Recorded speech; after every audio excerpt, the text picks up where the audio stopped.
Encore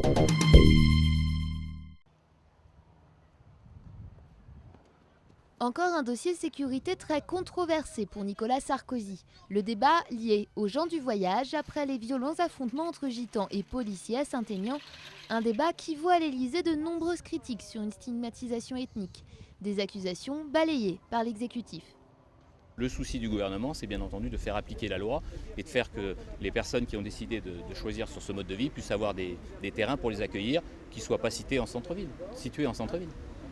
Depuis 1990, une loi oblige toute commune de plus de 5000 habitants à réaliser des aires d'accueil pour les voyageurs. Une loi peu respectée, ce qui oblige les tziganes à s'installer sur des terrains non autorisés.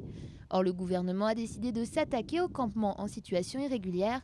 Ici, dans le sud de la France, les 110 caravanes de cette communauté ont donc été obligées de migrer sur un site spécialisé. Pour y demeurer, les gitans doivent disposer de leur papier d'identité et payer 3 € par jour.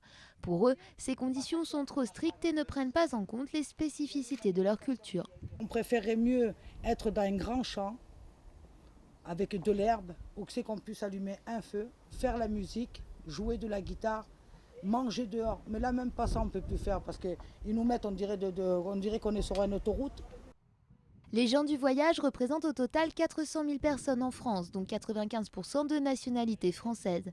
Mais ces communautés sont souvent considérées comme marginales et craignent que ce débat ne les stigmatise un peu plus encore. Comme ces populations, malheureusement, ont une image très négative auprès des populations locales, on assiste à un engrenage de la violence. Au niveau local, il y a eu des menaces de mort qui ont été proférées à l'encontre de voyageurs. La tension monte et la seule chose qu'on peut espérer, c'est un appel au calme et à la paix des deux côtés.